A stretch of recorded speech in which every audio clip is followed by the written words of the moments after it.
थोड़े वीडियोज़ बनाने में समय लग गए, मानते हैं इस बात को, लेकिन कोशिश रहेगी हमारी कि आपको जो सेक्शन है क्लास 10th 11th 12th की जो सेक्शन है वो आपको पूरा का पूरा पढ़ा दिया जाए। अब से रेगुलर जो वीडियोज़ होंगे वो आपको अपलोड करके मिल जाएंगे और कुछ दिन बाद लाइव क्लासेस भी चलेंगी इसी चैनल पे। फिलहाल आज का जो हमारा टॉपिक है, आज हम समझेंगे जो हमारी केमिस्ट्री है, रसायन विज्ञान है, उसकी बेसिक टर्मिनोलॉजी के बारे में। बच्चों का कमेंट था सर एक बार बेसिक थोड़ा बता दें कि सर बेसिक केमिस्ट्री क्या होती है। जैसे कि आपने इससे पहले साइंस वाला वीडियोज बनाया, मतलब विज्ञान का वीडियोज बनाया, उसी तरह से इसको भी समझाने की कोशिश करें कि सर रसायन विज्ञान, भौतिक विज्ञान, इन सबको पहले बेसिक समझा दें, उसके बाद आप पूरा एक सेशन स्टार्ट करें। मैंने कहा ठीक है, कोई बात नहीं, वीडियोज अपलोड करते हैं, बताते हैं आपको कि बेसिक करने के बाद भी क्या होता है। ठीक है, शुरुआत करते हैं वीडियोज को। आज का जो वीडियो है हम समझेंगे कि रसायन विज्ञान क्या होता है, मतलब केमिस्ट्री क्या होती है। जैसा कि नाम से पता है केमिस्ट्री, तो केमिस्ट्री से पहले मैं आपको बता दूं कि इसमें स्टडी करनी होती है, वो भी मैटर का, द्रव्य का हमें क्या करना होता है, अध्ययन करना होता है। द्रव्य क्या होते हैं, द्रव्य किन किन चीजों से हैं, द्रव्य क्या है, एग्जैक्ट द्रव्य क्या होता है, वो क्या होता है, वो होता है किसी का चीज का, किसी वस्तु का कंपोजिशन हो सकता है, रिएक्शंस में कंडेंस होता है और यूटिलाइजेशन हो सकता है, मतलब उपयोग या अनुपयोग ये सब हो सकता है। तो कहने का तात्पर्य यह होगा, जो रसायन विज्ञान की परिभाषा देनी हुई तो हम ये कहेंगे कि विज्ञान की वह शाखा जिसमें उसका संगठन तथा साथ ही साथ अभिक्रिया और उनके उपयोगों या अनुपयोगों का अध्ययन किया जाए, उसे हम रसायन विज्ञान कहते हैं। इसकी जो फादर है, जो पिता है, वो लेवोसियर कहा जाता है, लेवोसियर। और इनकी जो ब्रांचेज होती हैं, मतलब इनकी शाखाएं, तो इनकी शाखाएं तीन शाखाएं हमें पढ़नी होती हैं, जो कि क्लास 10th में भी है, लेकिन स्मॉलेस्ट है, ज़्यादा है नहीं, लेकिन फिलहाल हम शुरू से पढ़ते आते हैं ये सब चीज़ें। लेकिन हमें जब हम पहुँचते हैं क्लास 11th में तो हमें ये सब चीज़ें पूरी मिलती हैं। तो पहली जो केमिस्ट्री होती है इसे फिजिकल केमिस्ट्री कहते हैं, इसे भौतिक रसायन कहा जाता है। इसके अंतर्गत हम क्या करते हैं, स्टडी ऑफ जो प्रिंसिपल ऑफ केमिकल रिएक्शन है। कहने का तात्पर्य हमारा यह है, जैसे मान लीजिए कोई भी क्रिया हुई है, कोई भी रिएक्शन हुआ है, मैग्नीशियम लिया, ऑक्सीजन लिया, दहन कराया, MgO बना दिया, तो कुछ भी किया, कोई भी रिएक्शन हुआ, तो वो रिएक्शन हो रहा है एग्जैक्ट कैसे, उसकी दर क्या है, किस रेट में हो रहा है, कैसा क्या है, उसी के बारे में एग्जैक्ट ये उसकी फिजिकल प्रॉपर्टी, उसके भौतिक गुण के बारे में बताता है। और अगर जो बात करें सेकंड जो होगा इनऑर्गेनिक केमिस्ट्री, जिसके अंतर्गत हम अकार्बनिक रसायन के बारे में पढ़ते हैं, यह हमारा स्टडी करनी होती है। इसमें स्टडी ऑफ एलिमेंट्स, एलिमेंट्स में कार्बन का भी स्टडी करना। बच्चे कंफ्यूज होता है कि सर जब ये ऑर्गेनिक केमिस्ट्री है तो इसका मतलब इसमें कार्बन की स्टडी नहीं, कार्बन की स्टडी करनी होती बाबू। प्रॉब्लम ये नहीं है कि कार्बन की स्टडी नहीं करनी है, इसमें भी कार्बन की स्टडी करनी है, लेकिन खासकर इसमें हमें एलिमेंट्स के बारे में ही समझना होता है, चाहे वो S ब्लॉक के हो, चाहे P ब्लॉक के, चाहे D ब्लॉक के, चाहे F ब्लॉक के एलिमेंट्स हो, इन सभी को हम अध्ययन करते हैं, इनकी प्रॉपर्टी कैसे, बिहेवियर से ये समझते हैं। और जो हमारा ऑर्गेनिक केमिस्ट्री होता है, जिसे हम कार्बनिक रसायन कहते हैं, इसमें स्टडी ऑफ ऑर्गेनिक कंपाउंड करना होता है, मतलब हमें इसमें कार्बनिक यौगिकों का अध्ययन करना होता है। यहाँ हम कार्बनिक तत्व का यौगिक, कार्बन के तत्व का यौगिक तत्व का अध्ययन करते हैं, लेकिन यहाँ कार्बनिक यौगिकों का अध्ययन, जैसा कि मैंने आपको बताया, इसमें हमें मैटर बहुत ही ज़्यादा इंपॉर्टेंट टर्मिनोलॉजी मिल रही। तो बेसिकली हम कवर करते हैं कि वास्तविकता में ये मैटर क्या होता है, ये एक द्रव्य है क्या, एग्जैक्ट द्रव्य है क्या, इसके बारे में समझते हैं। तो शुरुआत करते हैं, मैं आपको बताऊँ मैटर क्या होता है। तो जो हमारा हेडिंग पड़ेगा, अब का हेडिंग जो रहेगा हमारा वो मैटर रहेगा।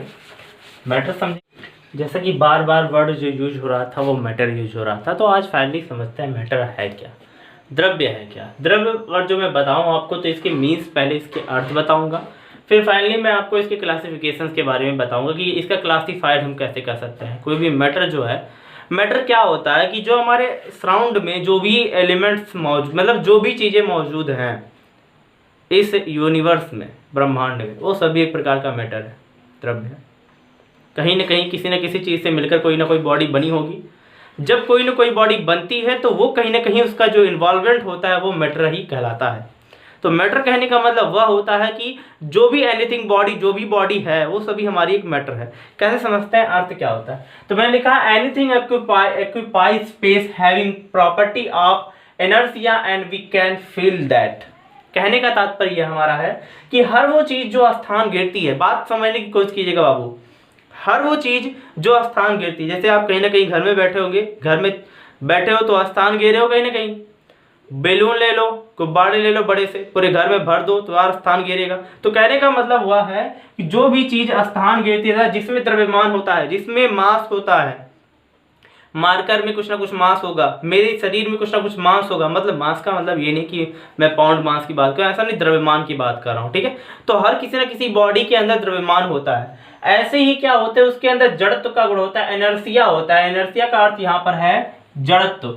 जड़त्व का अर्थ यह होता है कि यदि कोई वस्तु विरामावस्था, न्यूटन का नियम है, ध्यान से रखिएगा बाबू, क्लास 9th में आपने पढ़ा होगा। तो क्या होता है कि इनर्शिया उसे कहते हैं कि यदि कोई वस्तु विरामावस्था में है तो विरामावस्था में ही रहेगी जब तक कि उसके ऊपर बाह्य बल लगा के उसके बल में परिवर्तन न कर दिया जाए। कहने का तात्पर्य है, अगर जब मैं रुका हूं तो रुका ही रहूं, और अगर चल रहा हूं तो चलता ही रहूं, वो हमारा इनर्शिया है। तो ऐसे ही हर किसी ना किसी जो भी मैटर है उसके अंदर ये प्रॉपर्टी होती है। साथ ही साथ वह जिसमें हम फील कर सकें, महसूस कर सकें, फीलिंग हो, महसूस करने की क्षमता हो। तो हम क्या है, यह भी एक प्रकार का मैटर है। हम फील कर रहे हैं, महसूस कर रहे हैं ना, पकड़ लिया हाथ से, महसूस किया, हाँ कुछ है आया। आप रात के समय रहता है, लाइट नहीं है, कोई बात नहीं, आपके बगल में कोई भी चीज रहता है तो आप देखते हो कि हाँ ये चीज है आपके पास, हाँ लगाओगे, अंदाज लगाओ कि हाँ कौन सा चीज है, हाँ ये तो पेन है यार, पेन, तो आप बोलोगे ना कि पेन है। तो क्या आपने महसूस किया, फील किया कि नहीं किया? वो एक प्रकार का मैटर था। पेन एक मैटर है, आपने महसूस किया, मतलब वह हमारा क्या है, एक प्रकार का मैटर है। तो मैटर हर वो चीज जो भी यूनिवर्स में है, जो भी ब्रह्मांड में है, वह एक प्रकार का मैटर है। अब इसके क्लासिफिकेशन के बारे में समझते हैं, मतलब वर्गीकरण के बारे में। तो क्लासिफिकेशन हम दो बेसिस पे करते हैं, on the basis of physical state, मतलब उसकी भौतिक अवस्था के आधार पर, और सेकंड जो होगा on the basis of chemical composition, मतलब जो रासायनिक संगठन है उसके आधार पर करेंगे। तो पहले मैं आपको बता दूं on the basis of physical state. Physical state मतलब भौतिक अवस्था के आधार पर। आपने भौतिक अवस्था के आधार पर मैंने पूछा तो कितना बताओगे?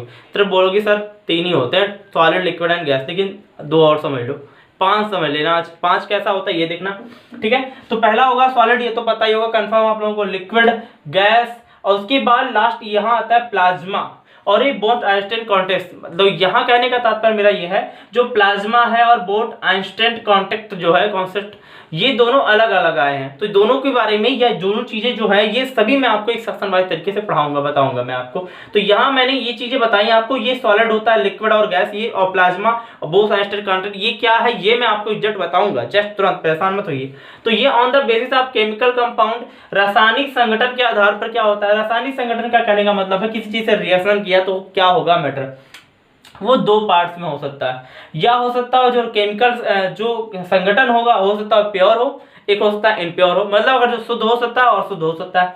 शुद्ध होगा तो शुद्ध, अगर जो है कोई भी मैटर अगर जो शुद्ध है तो वो एक प्रकार का एलिमेंट हो सकती है या कंपाउंड हो सकती है।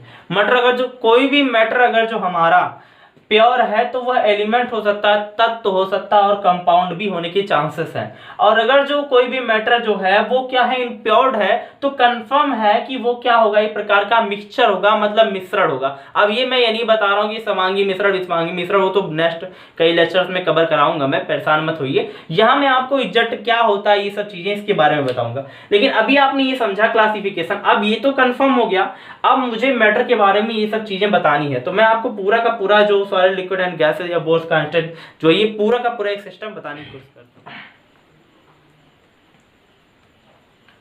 अगर जो आपने कहीं ये पढ़ा होगा मैटर के बारे में, तो यहाँ लिविंग और नॉन लिविंग का कहीं ना कहीं आपने जरूर पढ़ा होगा। जो लिविंग और नॉन लिविंग, मतलब कोई मैटर अगर जो है तो वो हो सकता है कि जीवित प्राणी हो, या हो सकता है कोई मृत प्राणी हो।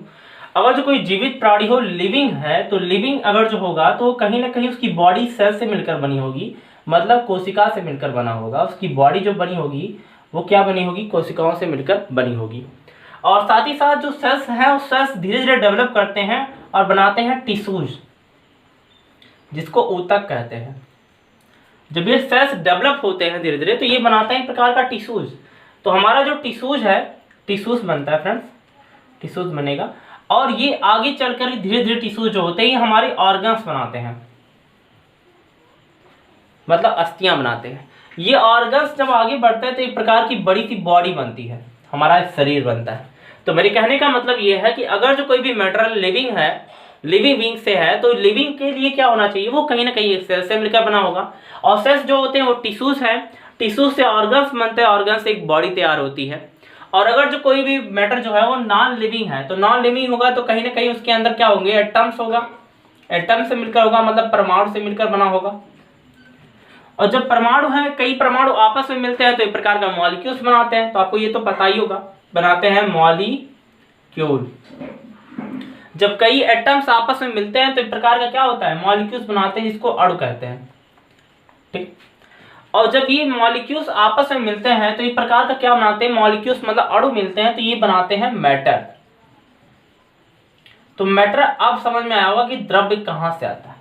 द्रव्य यहां मैंने इसलिए इसको बताया, ये यहां बताने का चांसेस मेरा ये था क्योंकि लिविंग समझो, लिविंग क्या होता है और नॉन लिविंग क्या होता है। नॉन लिविंग जो बॉडी हमारी है वो कहीं ना कहीं मैटर से मिलकर बनी है, और लिविंग बॉडी भी जो हमारे हैं वो भी मैटर ही है एक प्रकार का। लेकिन यहाँ क्या है, वो एक सेल्स का और टिश्यूज का, ऑर्गन्स का एक बॉडी बना हुआ पार्ट्स है।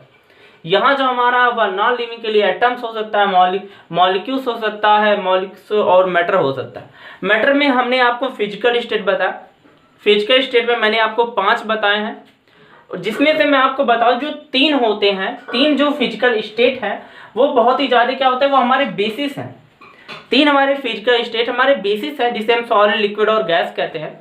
और 2 जो फिजिकल स्टेट है वो हमारे क्या होते हैं, किसी भी प्रकार का वो जो हमारी प्रॉपर्टी है, केमिकल है। मतलब वो जो हमारे 2 प्रकार हमारे हैं वो कहीं ना कहीं हमारे जो एक प्रैक्टिकल है, मतलब प्रैक्टिकली हम उसे यूज करते हैं, प्रैक्टिकल की तरह से उसे यूज करते हैं। तो यहाँ हमें वो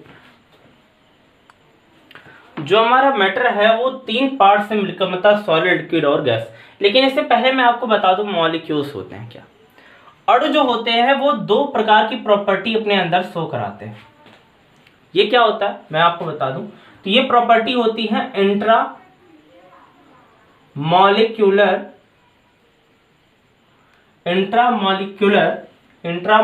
force of attraction, intramolecular force of attraction. मतलब इसका अर्थ क्या है, अंतराअणुक आकर्षण बल, जिसको शॉर्टकट में कहा जाता है IMFA,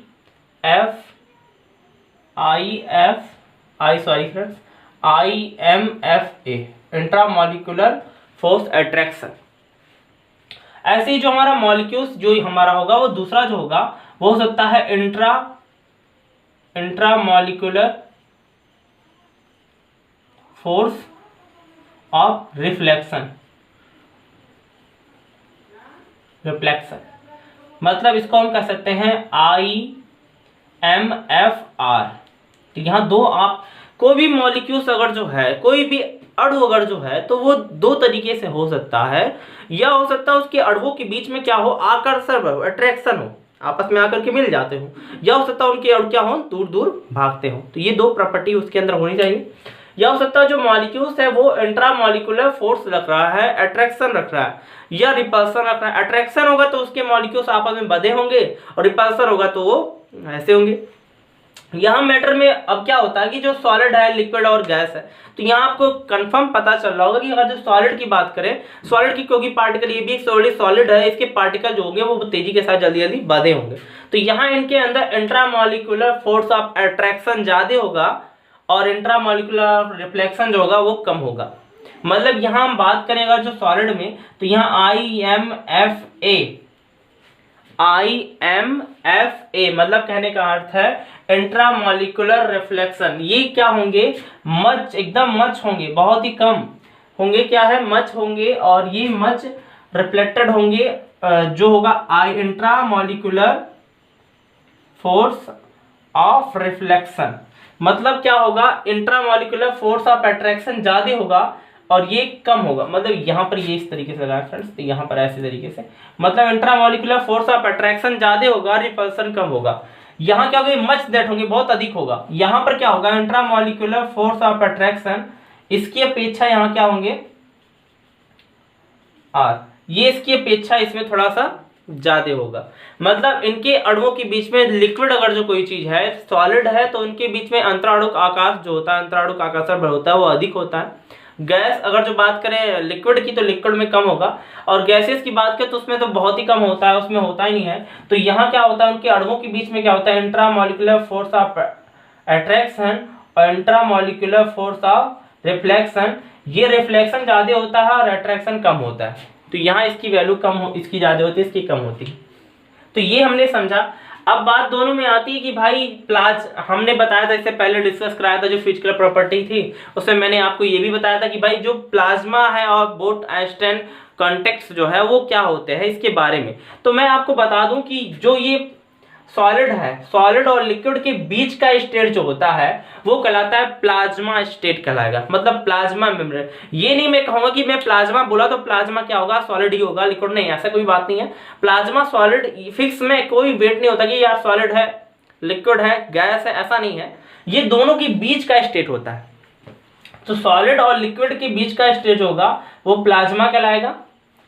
और अगर जो मैं बात करूं लिक्विड से, यहाँ पर लिक्विड से गैस के बीच का स्टेट जो होगा, यहाँ इसके बीच का स्टेट जो होगा वो हमारा कहलाएगा बोर्ड-आइंस्टाइन और क्या होता है कॉन्टेक्ट्स। ठीक है, ये हमारा कहता है BEC कहलाएगा, तो बोर्ड-आइंस्टाइन कॉन्टेक्ट। तो ये हमने इस तरीके से इसको कवर करने के लिए कोशिश की, मतलब लिक्विड से गैस की जो बीच का स्टेट होगा वो हमारा कहलाएगा बोर्ड-आइंस्टाइन कॉन्टेक्ट कहलाएगा, और जो सॉलिड और लिक्विड के बीच का स्टेट होगा वो हमारा कहलाएगा प्लाज्मा कहलाएगा। ठीक है, तो ये हमने कवर करने की कोशिश की।